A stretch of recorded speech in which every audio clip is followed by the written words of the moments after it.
Human activities have been the main driver of climate change, primarily due to the burning of fossil fuels like coal, oil, and gas. One of the most pressing environmental issues of our time is plastic pollution, be it in a visible form, microplastic, or nanoplastic. From our oceans to our streets, plastic waste is really choking our environment and our planet by extension. On this program, we shall x-ray the impacts and solutions to this crisis. Welcome to Eco Frontline on Africa's window to the world. We are here to inform and educate you on how to manage plastic waste appropriately to create a friendly ecosystem. I am Nolene Ebel Ame. Let's begin the program with this feature talking about the impact of plastic waste and other waste on our planet.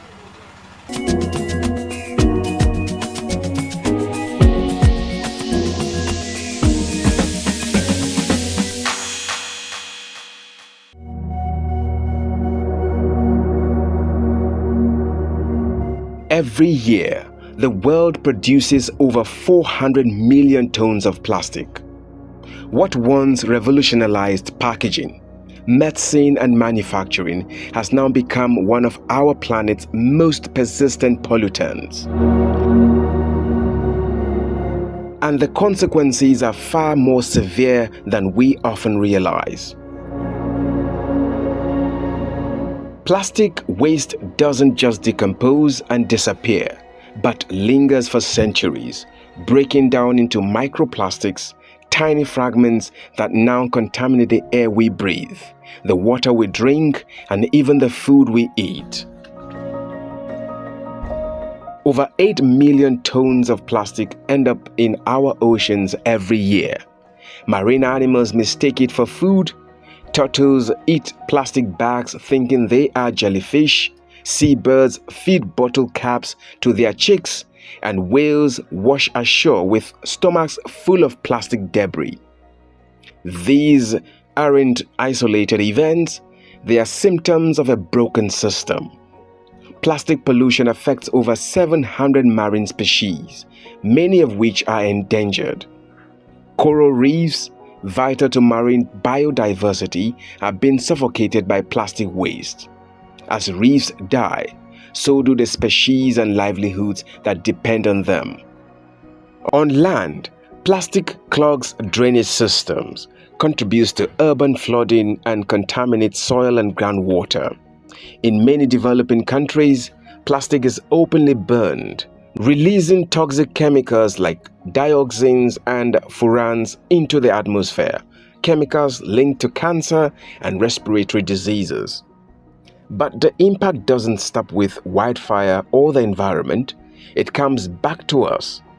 Studies have found microplastics in human blood, lungs, and even placentas, raising serious concerns about long-term health effects. The crisis is global, but it's also personal. It is in our homes, our communities, and our ecosystems. The good news is that we can act. Governments are introducing bans on single-use plastics. Innovators are developing biodegradable alternatives, and individuals like you and I are making more sustainable choices every day. Reducing plastic waste isn't just about saving animals or oceans. It's about preserving the balance of life on Earth. Because when ecosystems suffer, humanity suffers too. It is time to rethink our relationship with plastic before it is too late.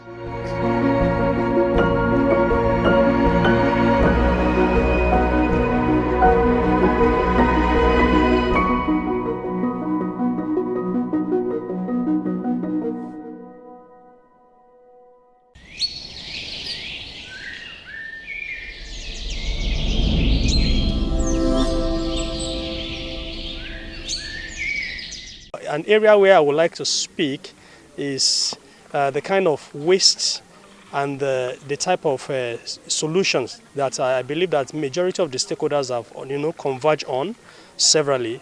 Firstly, we have the domestic waste, which concerns every one of us. Then we have the industrial waste, and to the best of my knowledge, government has made a lot of efforts in the direction of the both of them. In terms of domestic, it has to do with attitudinal change for individual, especially personal accountability towards the environment when it comes to handling waste. But more than the domestic waste issue is the industrial commercial kind of waste. And recently the stakeholders gathered under the auspices of NESRA, which is an agency of government, to look at what we call the EPR, extended producer responsibility, because we believe that waste don't drop from the sky. It's either they are coming from individual homes, or they are coming from certain commercial entities. So the EPR, it was designed that everyone who produces a waste must be responsible for the mop-up. For instance, if you look at this place now, you will see all sorts of brands in this place. So the question is, how well has each one of them been responsible for the mop-up of the waste that they put into the community, the society? So the EPR was a very robust policy of government to mop up this waste. Okay, as a deliberate effort by all the stakeholders, which include the industries, commercial entities, individuals, even governments playing their own role. So these are some of the effort that I know that has been done.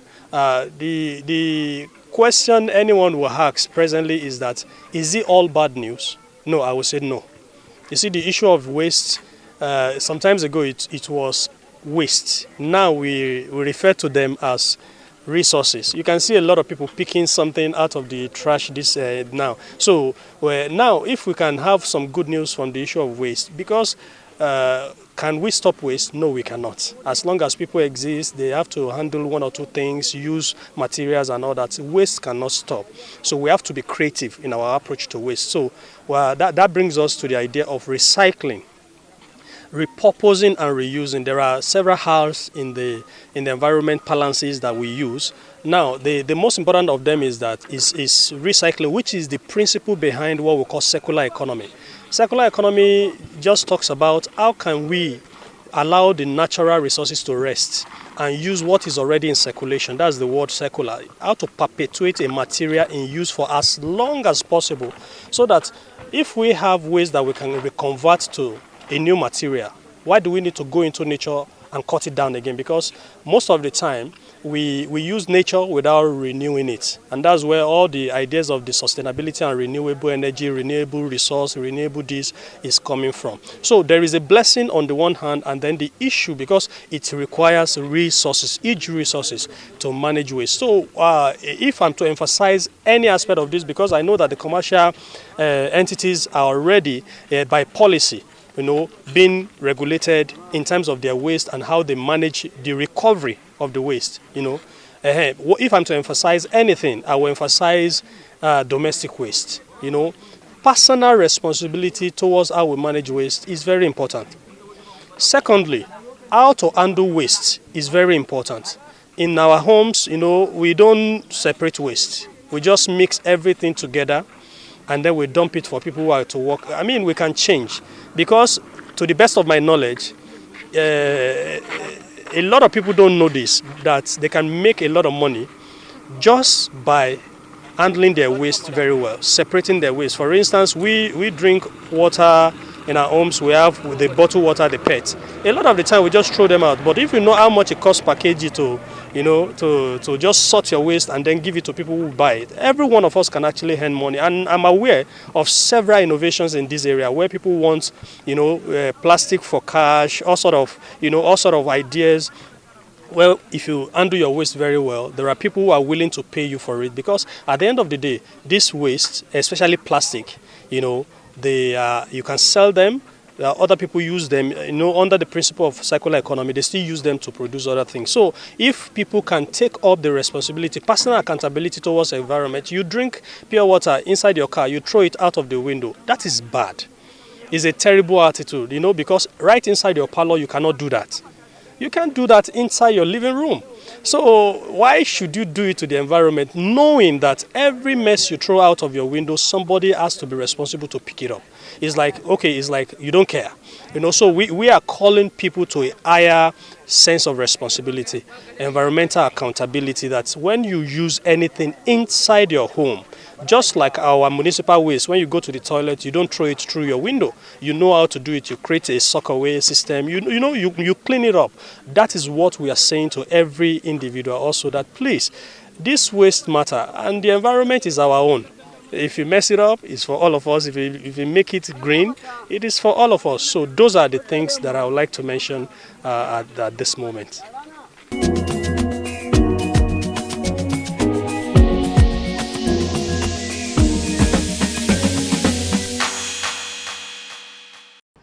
At this point, we shall be shifting our attention on those who are contributing their quota in reducing the volume of plastic waste littered in our community through recycling, recovery, and production of other useful products.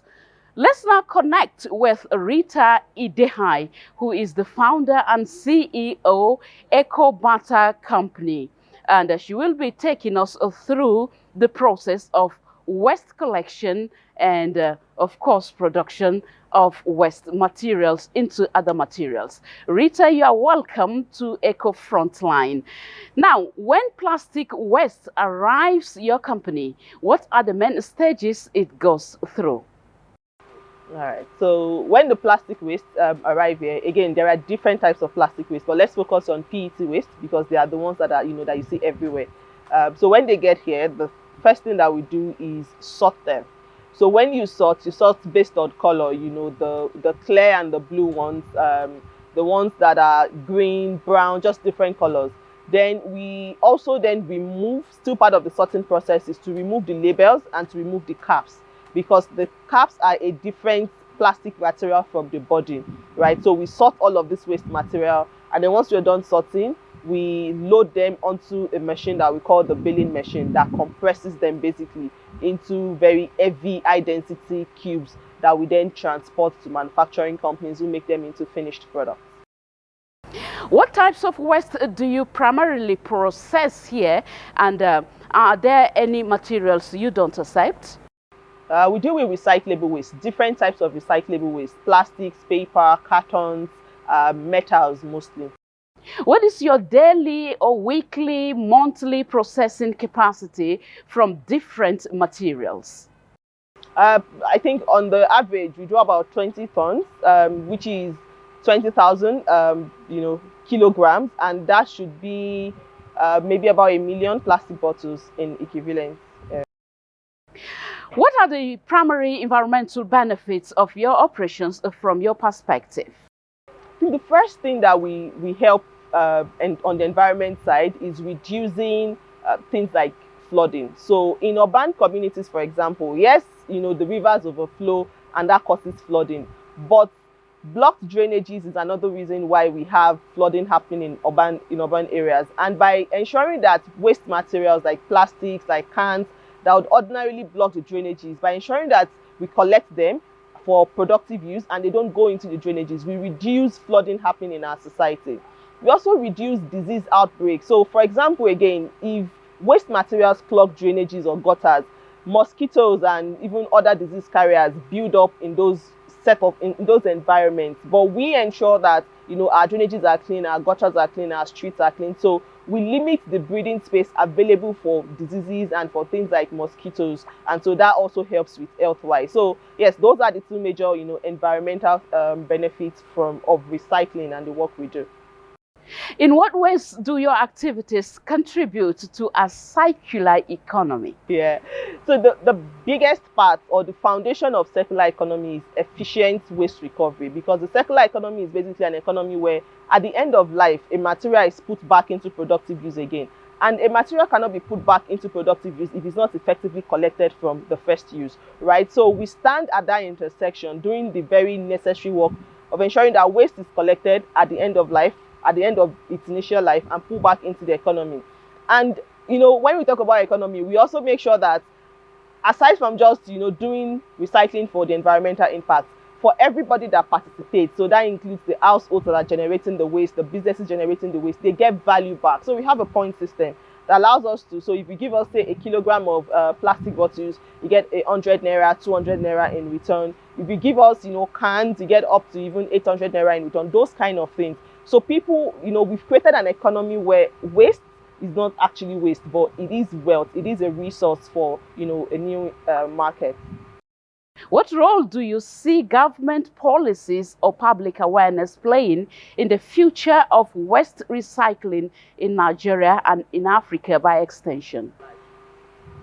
So for recycling and circular economy to be mainstream, to be the order of the day, there is a need for very stringent government policies and implementations of those policies. So from, policies like the Extended Producer Responsibility Act that mandates the producers of these waste materials to fund the buyback, to, penalties for households that do not recycle or that still commingle their waste. All of those kind of government policies are very essential and will play very important role in mainstreaming circular economy. So we cannot talk about circular economy, we cannot talk about recycling without, the role that the government actually play. Thank you very much, Rita, for your contribution on Eco Frontline. The program continues shortly. Stay with us.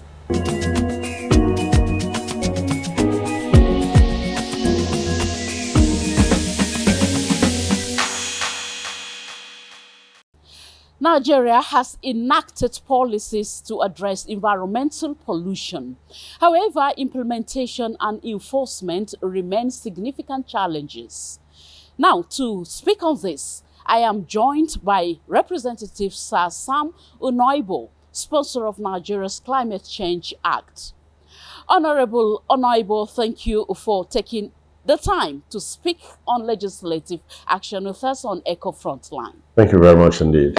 All right. Could you outline the key legislative measures the House of Representatives, or the House in general, has enacted or proposed to combat plastic pollution in Nigeria, particularly concerning single-use plastics, solid waste management, and their contribution to climate change? Well, it's easy for me to start with the Climate Change Act, which by the grace of God, I sponsored when I was in Parliament.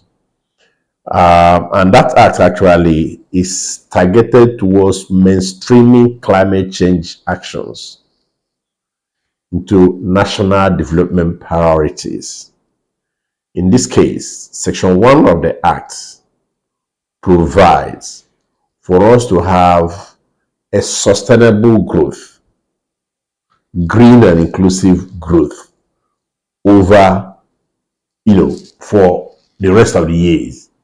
So as to be able to create the enabling environment for people to engage in activities that do not impact negatively on the environment. That perhaps you say is a summary. And how is this going to be achieved? This is going to be achieved by the Climate Change Act established in Section 3, the National Council on Climate Change. And the National Council on Climate Change is tasked with the responsibility of ensuring that this overall objective of the Act is realized. But that's not the only one, because you also have the National Environmental Standards Regulation Enforcement Agency, which is the NESRA Act, that was passed in 2007 and then amended in 2018. What has it done? It has provided for actions that you take to protect the environment. This NESRA Act came before the National Climate Change Act. And then you talk about the harmful hazardous waste management act. If you remember the cocoa 1988, when a foreign country came and dumped toxic waste in cocoa somewhere now in today's Delta State. I think that was what gave rise to that, so that we are able to control such things. And do not also forget that if you go to Section 20 of the Constitution, you will find that it clearly provides that the state has a responsibility to preserve the air, the land and the sea for the good, and healthy living of its citizens. So some of these acts, some of these actions, whether they are at the federal level or at the state level, they are drawing their strengths from that, requirement or mandate of the Constitution. All right, now talking about implementation of these laws enacted, can local governments and traditional institutions make significant impact here? Yeah, some of these laws, some like we talked about NESRA law 2007, we talked about Climate Change Act 2021. This, of course, are federal laws. But I would perhaps go back again to the climate change law, where we captured the chairman of the Governors Forum to sit on that council. We also captured the chairman or the president of Association of Local Governments of Nigeria, ALGON, to also sit on that council. What did we do by that? It's just to accommodate the subnationals, so that when we are discussing about implementation and all that, we should not limit it to what is going on at the Aso Rock Villa, because it is not Aso Rock Villa that is generating the waste. Single-use plastics, they are not made and used only in Aso. They are used in communities. They are used in cities. And these cities are perhaps state capitals that are not directly under the control of these acts of the National Assembly. So what we are saying is that states have also taken their own responsibilities. But in terms of what the National Assembly, or in this case, the House, is doing, they carry out oversight functions based on the provisions of these laws that we have enumerated, to ensure that the ministry, department, and agency that is saddled with the responsibility of ensuring that these laws are implemented, that they carry out their work. The state houses of assembly also have responsibility. For instance, if you go back now and check about the ban on styrofoams by states, you talk about what Lagos did in January of 2024, what Abia did, what Kwara has done, Kaduna, and all that. So what they've been able to do individually. So together, based on these individual actions or actions of individual states, when you put them together, you are likely to achieve the overall objective of the Climate Change Act, which talks about, achieving a sustainable, green, inclusive environment, and making sure that you mainstream climate change actions into national development priorities. It cannot be done only at the federal level. It has to go down cascade to the subnational. Okay, given the climate change implications of plastic pollution, is the government considering empowering more youth in innovation for recycling? The provisions of the Climate Change Act, as far as the law provides about what the National Council on Climate Change is supposed to do, the policies that are supposed to form together when you have the chairman of Governors Forum and the president of Association of Local Governments sit together with Mr. President and other members of the council. And then what the subnationals, like the state governments, have been able to do, their laws. For instance, Lagos said from January 2024 will ban all styrofoam. Abia follows suit. We'll talk about Kwara and the rest of them earlier. So when you see this, it means, again, I'm going back to all hands must be on deck. So when we encourage people to do that, first, habits, to change that habit of I buy and then you waste. So we can teach our children, and that's why we included that in the Climate Change Act, Section 26, like I said, to be taught from primary to secondary to tertiary. Even the National Universities Commission, they are making efforts towards that for the tertiary level. So we have a responsibility, a serious joint responsibility for us to work together. I've talked about the development union, I've talked about the traditional rulers, I've also talked about the local government chairman. then coming to the state and coming to the federal. When we work together like that, we'll be able to achieve that which we have in mind for the good of everyone and in line with Section 20 of the Constitution. Thank you very much, Honorable Onoibo, for your input on Eco Frontline as regards legislative matters on environment. Thank you very much indeed. Thanks for having me. Now, have a look at this fascinating dump site.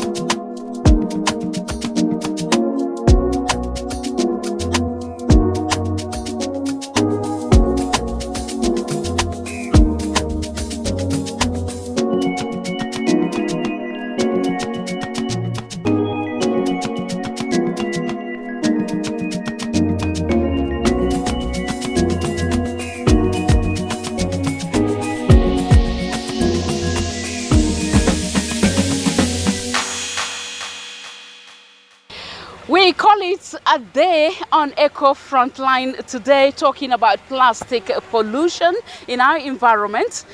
Until we return with another educative topic on our environment next week, I am Nolin Ebel Ame, and I urge you to keep your environment clean, dispose your waste, most especially plastic waste, appropriately. See you next week.